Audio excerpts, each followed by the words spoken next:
You can't tell how someone feels just by looking at them or what they share online. To the outside world, our lives may look perfect, even if in reality they aren't. I'm always worrying about doing well at school, and with the end of year test coming up, I'm not sure how much longer I can cope. My thoughts swarm around my head, sometimes keeping me up all night. Some days it's just all too much, and I feel like I'm lost in space. When I did badly on one of my tests, I just about kept it together until I got home. Then I broke down crying in front of my mum. She listened for a bit, and then she told me that, just like physical health, we all have mental health. It's our feelings, our thinking, our emotions, and our moods. She then said that feeling down, angry, and stressed is a normal part of life. Just like it's normal to feel happy, confident, and carefree sometimes. We all have positive and negative emotions that come and go based on what's happening around us. These are everyday feelings. Good mental health means experiencing negative emotions. It's not always about being happy. Mum can relate to the feelings of stress. So when Mum suggested I take a break from everything and do something I enjoy, I actually took her advice. So I made myself a hot chocolate, snuggled up in a duvet and watched a film. And you know what? Afterwards I felt so much better. Mum should take her own advice. Most of us only ever share the good things. We don't like to share how we really feel.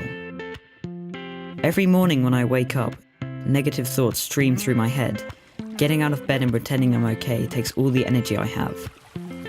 As the day goes on, the negative thoughts turn from a stream into a river.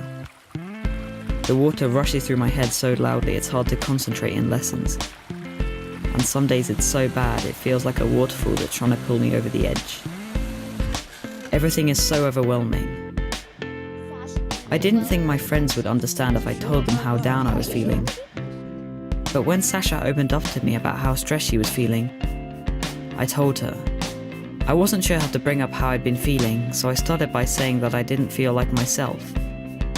Just her listening made me feel like she understood.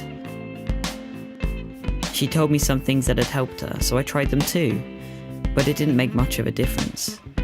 Even when I tried to be around my friends, I felt alone. The things I used to enjoy weren't fun anymore.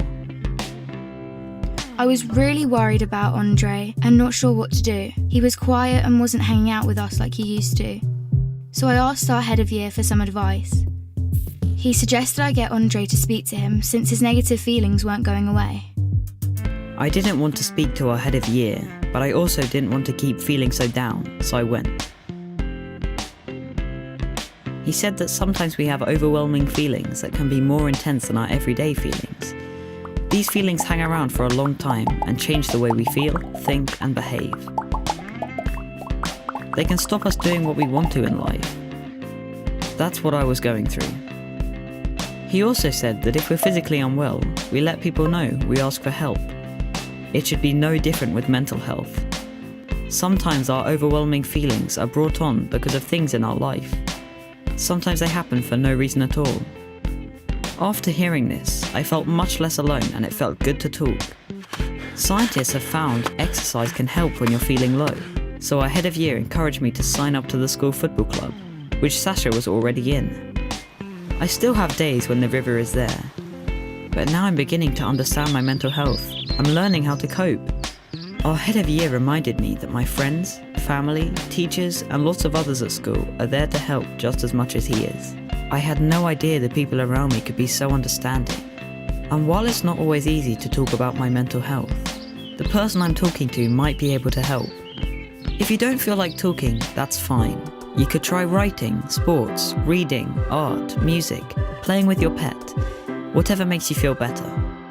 If you're the person someone talks to when they're struggling, just listen with no pressure or judgments. You don't have to have the answer. If you feel unsure about anything, you can speak to a trusted adult. Talking about mental health doesn't have to be difficult. After all, it's something we all have.